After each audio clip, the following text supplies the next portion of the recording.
أما بعد فأعوذ بالله من الشيطان الرجيم. بسم الله الرحمن الرحيم. يا أيها الذين آمنوا كتب عليكم الصيام كما كتب على الذين من قبلكم لعلكم تتقون. آمنت بالله صدق الله مولانا العظيم وصدق رسوله النبي الكريم ونحن على ذلك من الشاهدين والشاكرين والحمد لله رب العالمين.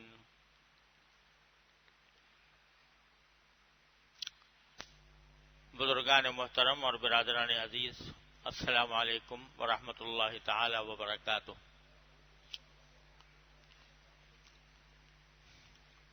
اللہ جل جلالہ کے فضل و کرم سے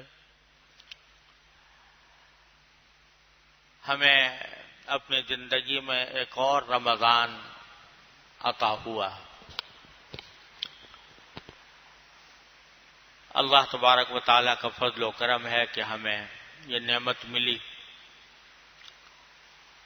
وہ نعمت جس کے بارے میں روایات میں یہ آتا ہے کہ رسول کریم صلی اللہ علیہ وسلم ماہ رجب سے اس کا انتظار فرماتے تھے اور یہ دعا فرمایا کرتے تھے کہ ہمیں ہماری عمر اتنی بڑھ جائے کہ ہم رمضان تک پہنچ جائیں، کیونکہ اللہ تبارک و تعالی نے اس مہینے کو اپنے بندوں پر رحمتیں نازل کرنے کے لیے یہ مہینہ مقرر فرمایا ہے. اللہ جل جلالہ کا فضل و کرم ہے کہ وہ یوں تو سارے ایام سارے دن برابر ہوتے ہیں، لیکن کسی دن کو، کسی عشرے کو، کسی مہینے کو اللہ تبارک و تعالی اپنی طرف منسوب فرما لیتے کہ یہ میرا مہینہ ہے اور میری رحمتوں کا مہینہ. تو بس اس نسبت کی وجہ سے اس کی عظمت اور اس کی رحمتیں دوسروں کے مقابلے میں کہیں زیادہ بڑھ جاتی ہیں. تو اسی طرح اللہ تبارک و تعالی نے سارے مہینوں میں انتخاب فرمایا ہے اس رمضان کے مہینے کا اپنی خصوصی رحمتیں بندوں پر نازل کرنے کے لیے. اس میں اللہ تبارک و تعالی ہر نیکی کا ثواب 70 گنا بڑھا دیتے ہیں. ایک نفلی نماز آپ کوئی انسان پڑھے تو ایسا ہوگا جیسے فرض نماز پڑھ رہا ہے، فرض ادا کر رہا ہے تو ایسا ہوگا جیسے کہ 70 فرض ادا کر رہا ہے. ابھی ہم جمعہ کی 2 رکعتیں پڑھیں گے انشاءاللہ، تو جمعہ کی 2 رکعتیں ویسے ہی بڑی فضیلت رکھتی ہیں، لیکن رمضان کے مہینے میں ان 2 رکعتوں کا ثواب 140 رکعتوں کے برابر. اللہ تبارک و تعالی نے اتنی اس میں رحمتیں رکھی ہیں. صدقہ دیں گے، 1 روپے دیں گے صدقہ تو 70 روپے کے برابر ملے گا.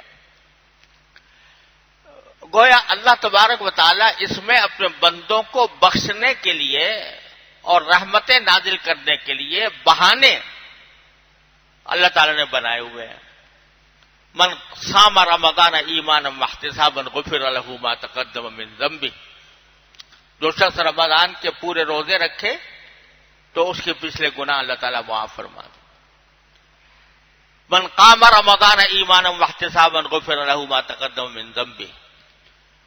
جو کوئی شخص رمضان کے اندر قیام کرے، یعنی تراویح کے اندر نماز تراویح کی پڑھے، تو ایمان کے ساتھ اور ثواب کی امید رکھتے ہوئے تو اس کے پچھلے گناہ معاف کر دیں گے اللہ تبارک و تعالی. غرض مغفرت کے اور رحمت کے لیے بہانے ڈھونڈے جا رہے ہیں. دعائیں قبول کرنے کے لیے اللہ تبارک و تعالی باقاعدہ اعلان فرما رہے ہیں ہر رات کے وقت میں الا هل من مستغفر فاغفر له الا هل من مسترزق فارزقه، کہ ہے کوئی مغفرت مانگنے والا جس کو میں مغفرت کروں، ہے کوئی رزق مانگنے والا جس کو میں رزق دوں، ہے کوئی مبتلا آزار جس کو میں عافیت عطا کروں.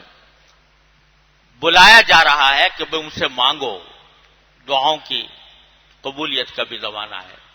افطار کے وقت دعا کر لو تو وہ قبول ہوتی ہے. نمازوں کے درمیان جو وقفہ ہوتا ہے اذان اور اقامت کے درمیان، اس میں اللہ تبارک و تعالیٰ قبول فرماتے ہیں. غرض دعاؤں کی قبولیت کے لیے، انسان کے گناہوں کی مغفرت کے لیے، رحمتوں کے نزول کے لیے اس مہینے کو اللہ تبارک و تعالیٰ نے خاص فرما لیا ہے تاکہ میرے بندے آئیں اور میری طرف متوجہ ہوں. اور بات در حقیقت یہ ہے کہ قرآن کریم نے ایک دوسری آیت کریمہ میں ارشاد فرمایا کہ وَمَا خَلَقْتُ الْجِنَّ وَالْإِنسَ إِلَّا لِيَعْبُدُونِ، میں نے جنات اور انسانوں کو صرف ایک کام کے لیے پیدا کیا، وہ یہ ہے کہ وہ میری بندگی کرے، میری عبادت کرے. عبادت کے لیے پیدا کیا، جس کے معنی یہ ہے کہ جتنے بھی دنیا کے کام ہیں وہ سب تابع ہیں.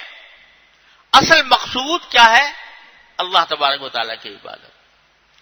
تو جب ہمارے پیدائش کا اصل مقصد ہی اللہ تبارک و تعالیٰ کی عبادت ہے تو ہونا تو یہ چاہیے تھا کہ ہمارے شب و روز، ہمارے دن رات میں زیادہ وقت عبادت میں گزرتا،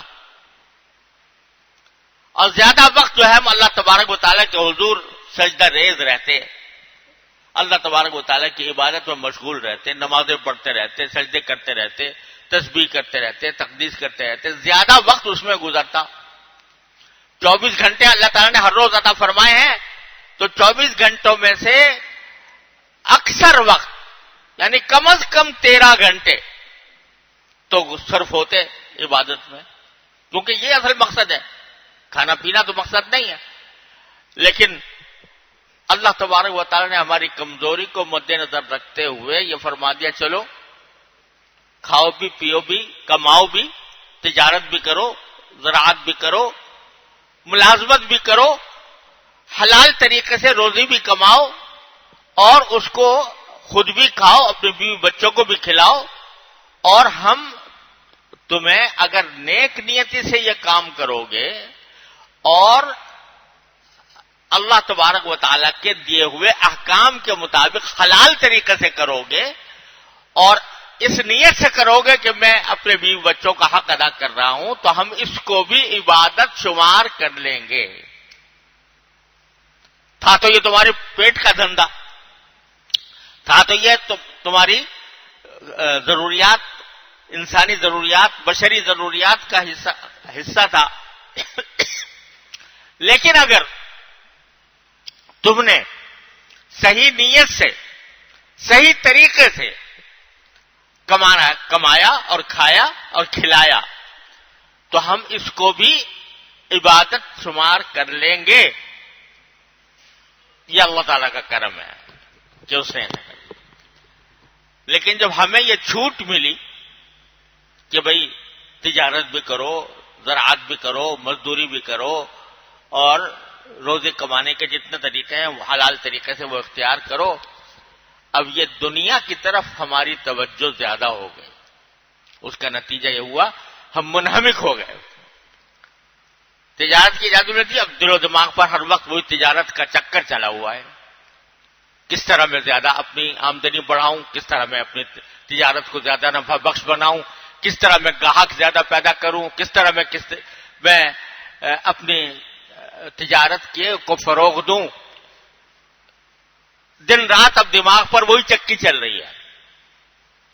صبح سے لے کے شام تک یہی فکر ہے کہ میں کیسے اپنے پیسے، اگر کہیں ملازمت کر رہا ہے تو اب یہ فکر ہے کہ بھئی اس ملازمت میں ترقی کیسے ہو، تنخواہ میری اور کیسے بڑھے، کسی اور اوپر کے عہدے پر کیسے جاؤں، اور اس ملازمت کو کس طرح میں انجام دوں کہ جس سے میری ترقی ہو۔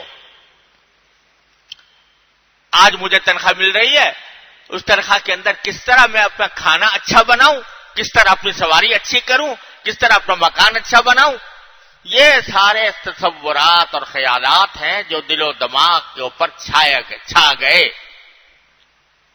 اسی کو قرآن کریم نے ایک جگہ ہمارا شکوہ کرتے ہوئے فرمایا کہ الہاکم التکاثر، کہ اللہ تبارک و تعالیٰ فرماتے ہیں کہ تم نے ہر چیز کو زیادہ حاصل بٹورنے کے فکر نے تمہیں اصل مقصد سے غافل کر دیا ہے، یعنی تمہاری زندگی کا جو اصل مقصد تھا کہ میری عبادت کرو، اس سے تمہیں غافل کر رکھا ہے زیادہ سے زیادہ دولت کمانے کی فکر نے، اور زیادہ سے زیادہ لذت حاصل کرنے، زیادہ سے زیادہ راحت حاصل کرنے کی فکر نے تمہیں اصل مقصد سے غافل کر دیا۔ یہ شکوہ کیا قرآن کریم نے۔ تو اللہ تعالیٰ نے اجازت تو دی تھی ہمارے اوپر رحمت کرتے ہوئے کہ چلو کھاؤ پیو کماؤ صحیح طریقے سے، حلال طریقے سے، لیکن یہ ذہن میں رکھو کہ جانا میرے پاس ہے۔ هو الذی جعل لکم الارض ذلولا فامشوا فی مناکبها وکلوا من رزقہ والیہ النشور۔ یہ فرمایا تھا کہ اللہ تعالیٰ وہ ہے جس نے تمہارے لیے پوری زمین کو رام کر دیا ہے، ساری زمین کو کیسے رام کر دیا ہے؟ فامشوا فی مناکبها، اس کے تمام گوشوں میں تم جا سکتے ہو۔ کاہے کے لیے جا سکتے ہو؟ روزی کمانے کے لیے، ادھر جاؤ جہاں ادھر جاؤ، جہاں تمہیں زیادہ روزی ملنے کا توقع وہاں پر جا سکتے ہو۔ وَكُلُوا مِن رِزْقِهِ، اور اس کے دیے ہوئے رزق کو کھاؤ، لیکن بس ایک بات ذہن میں رہے کہ وَإِلَيْهِ النُّشُورُ، آخر میں جا کر مجھے اللہ کے پاس جواب دہی کرنی ہے۔ تو یہ اجازت دے دی تھی، لیکن ساتھ یہ کہ اپنے اصل مقصد زندگی کو نہ بھولو خدا کرے، اور اس کو یہ سمجھو کہ میری اصل مقصد جو تھا میرا عبادت کرنا تھا، اللہ تبارک و تعالیٰ کی بندگی اور عبادت میری اصل زندگی کا مقصد تھا۔ یہ اصل سارا فلسفہ تھا جس کی وجہ سے اللہ تبارک و تعالیٰ نے ہمیں روزی کمانے کی بھی اجازت دی تھی، دنیاوی مشغلوں کی بھی اجازت دی تھی، بلکہ کہہ دیا تھا کہ ہم اس کو تمہارے لیے عبادت بھی بنا دیں گے۔ لیکن جب ہمیں یہ چھوٹ ملی تو ہم نے اصل مقصد کو بھلا دیا، اور اب ساری زندگی اگر کس طرح گزر رہی ہے کہ ٹھیک ہے اللہ تعالیٰ نے اگر توفیق دے دی تو 5 نمازیں بے شک پڑھ لی ہم نے، 5 نمازیں سب ملا کر اگر دیکھو مشکل سے گھنٹہ بھی پورا نہیں ہوتا، اور کس طرح پڑھی کہ اللہ اکبر کہا اور دل کہیں ہے اور دماغ کہیں ہے، ایک مشین چلنی شروع ہو گئی، آٹومیٹک مشین وہ چل رہی ہے، اسے سورہ فاتحہ بھی پڑھ لی، کوئی دوسری سورت بھی پڑھ لی، وہ چند سورتیں رٹی ہوئی ہیں خود بخود زبان کے اوپر آ گئی، اور رکوع میں گئے تو سبحان رب العظیم کہہ لیا، لیکن دل کہیں ہے دماغ کہیں ہے، عبادت کا جو حق تھا وہ ادا نہیں ہو رہا، اور اس کے در خشوع نہیں، اس میں خضوع نہیں، اللہ تعالیٰ کی طرف رجوع نہیں، اللہ تعالیٰ کی طرف توجہ نہیں، کسی طرح گھڑ مڑ کر 5 نمازیں پوری کر لی، باقی سارا وقت نماز کے اندر بھی خیالات جو آ رہے ہیں وہ اپنی تجارت کے آ رہے ہیں، وہ اپنے زراعت کے آ رہے ہیں، وہ اپنے روزی کمانے کے آ رہے ہیں، اپنے بیوی بچوں کے آ رہے ہیں، خیالات آ رہے ہیں۔ وہ کسی نے فارسی شاعر نے کہا تھا کہ صبح دم عقد نماز بر بندم چه خورد با مداد فرزندم، کہ میں نے اللہ اکبر کیا کہ نیت باندھی اور دماغ میں فوراً یہ آنا شروع ہو گیا کہ میرا بیٹا کل کو صبح کو ناشتہ کیا کرے گا، کیا کرے گا۔ تو اس قسم کی ہماری نمازیں چل رہی ہیں کہ اگر بعد میں کوئی پوچھے کہ بھئی تم نے پہلی رکعت میں کون سی سورت پڑھی تھی اور دوسری میں کون سی پڑھی تھی، تو بس اوقات یاد ہی نہیں آتا کہ کون سی پڑھی تھی کون سی نہیں. کسی جماعت میں اگر شامل ہو گئے تو امام نے کون سی سورت پڑھی پہلی میں اور دوسری میں کون سی پڑھی، یہ بھی بس اوقات یاد نہیں آتا. تو عبادت کا جو اصل مقصد تھا زندگی کا، عبادت، وہ نہ صرف یہ کہ سکڑ کر تھوڑا سا رہ گیا، اور وہ تھوڑا سا رہنے کے نتیجے میں وہ تھوڑا بھی حق ادا کیے بغیر اس طرح گزر گیا. تو کیا مانا کہ ہم جس مقصد زندگی کے لیے پیدا کیے گئے تھے، سال کے 11 مہینے عام طور سے اس سے دور چلے جاتے ہیں، اس سے بھٹک جاتے ہیں، ذہن کہیں، دماغ کہیں، تصورات کہیں. اللہ تبارک و تعالیٰ نے یہ رمضان کا مہینہ ہمیں عطا فرمایا. وہ اس لیے عطا فرمایا کہ ارے ایسا لگتا ہے کہ جیسے اللہ تعالیٰ فرما رہے ہیں، ارے کہاں بھاگے جا رہے ہو، میرے پاس آؤ. کہاں دوڑے جا رہے ہو، کہاں بٹکے جا رہے ہو، میرے پاس آؤ. ان دنوں کے اندر اللہ تبارک و تعالیٰ نے انسان کو اس بات کا موقع عطا فرمایا کہ سال کے 11 مہینے جو وہ غفلت کی حالت میں گزار رہا تھا اور دنیاوی تصورات اس کے اوپر چھائے ہوئے تھے، اللہ تبارک و تعالیٰ نے اس مہینے کو اس لیے مقرر فرمایا کہ آؤ اور آ کر اب میری طرف متوجہ ہو، میرے ساتھ تعلق مضبوط کرو، میرے ساتھ تعلق مضبوط کرو، میرے زیادہ قریب آؤ اور میری خاطر کچھ تھوڑی سی مادی مشقتیں اٹھاؤ. یہ جو تمہارا دل و دماغ اور تمہارا ذہن اور تمہارا جسم لذتوں کا عادی بن گیا ہے، لذتوں کا، راحتوں کا، اور اسی لذتوں راحتوں کے گرد تمہاری ساری دنیا کی سرگرمیاں چل رہی ہیں، اس کو تھوڑا سا سمیٹو اور اس کو سمیٹ کر اب اللہ جل جلالہ کی عبادت کی طرف زیادہ متوجہ ہو. چنانچہ ایک عبادت تو فرض کر دی، کیا؟ روزہ. ایک مہینہ اس طرح گزارو کہ دن کے وقت میں نہ کھانا ہے نہ پینا ہے. دن کے وقت میں تمہیں مکمل روزہ رکھنا ہے، کھا نہیں سکتے، پی نہیں سکتے. بھوک لگے تو لگے، پیاس لگے تو لگے، لیکن اللہ کے حکم کے آگے تمہیں کھانے سے اور پینے سے پرہیز کرنا ہے.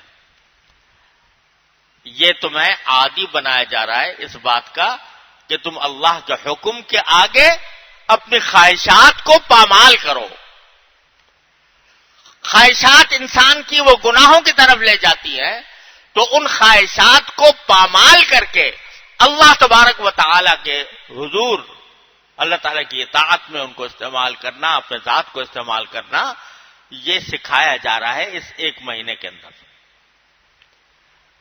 الحمدللہ جب کوئی بندہ روزہ رکھتا ہے، مسلمان بندہ، چاہے کتنا ہی گیا سے گیا ہو، گیا سے گیا مسلمان، وہ اگر روزہ رکھے گا تو پھر روزہ رکھے گا، یعنی کھائے گا نہیں، پیے گا نہیں. تنہائی ہو، کوئی دیکھ نہ رہا ہو اور پیاس لگ رہی ہو، پھر بھی اگر روزہ رکھا ہے تو پانی پیے گا؟ نہیں پیے گا. ایک مسلمان، اس کے سامنے اگر کوئی بڑی سے بڑی لالچ دے دو اور یہ کہے کہ بھئی اتنے پیسے لے لو اور روزہ توڑ دو، تو کوئی مسلمان آمادہ نہیں ہوگا.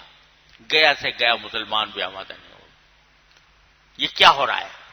یہ دل میں تقویٰ کی شمع روشن کی جا رہی ہے. تقویٰ کی شمع روشن کی جا رہی ہے کہ خواہشات کو قربان کرنا ہے اللہ جل جلالہ کے حضور. تو یہ ایک اللہ تبارک و تعالیٰ نے مہینے بھر کا کورس، تربیتی کورس اس بات کے لیے رکھ دیا کہ تمہارا دل چاہ رہا ہے کہ کھانا کھاؤں، نہیں کھاؤ گے. تمہارا دل چاہ رہا ہے پانی پیوں؟ نہیں پیو گے. کیوں نہیں پیو گے؟ میرے حکم کے خلاف ہوگا، میری نافرمانی ہوگی.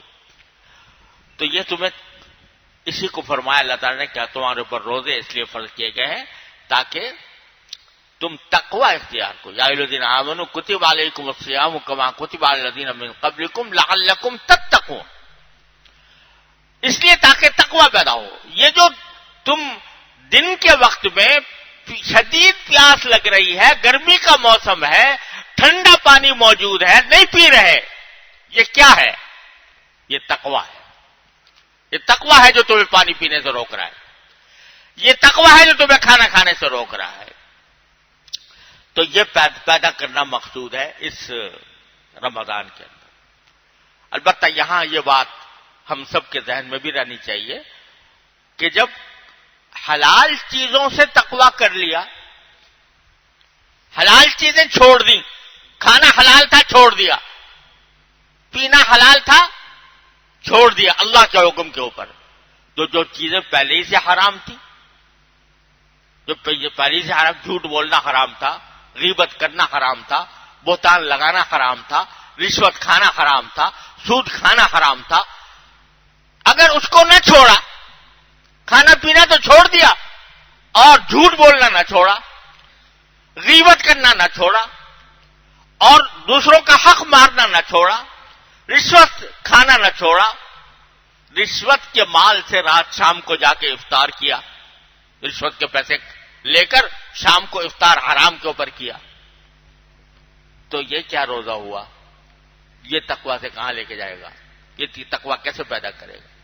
لہذا جب حلال چیزیں چھوڑی تو حرام چیزیں بھی چھوڑو، جھوٹ بولنا چھوڑو، غیبت کرنا چھوڑو، رشوت کھانا چھوڑو، لوگوں کے حقوق پر ڈاکے ڈالنا چھوڑو،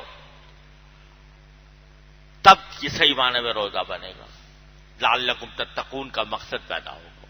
اگر دل چاہ رہا ہو کہ نہیں میں تو یہ کروں گا، جھوٹ بولوں گا، دل چاہ رہا ہے جھوٹ بولنے کو، تو یاد کر لو کہ آخر پینے کو بھی تو دل چاہ رہا تھا پانی کے، لیکن نہیں پی رہا اللہ کی خاطر، تو جھوٹ بولنے کو بھی اگر دل چاہ رہا ہے نہیں بولوں گا، غیبت کرنے کو دل چاہ رہا ہے نہیں کروں گا.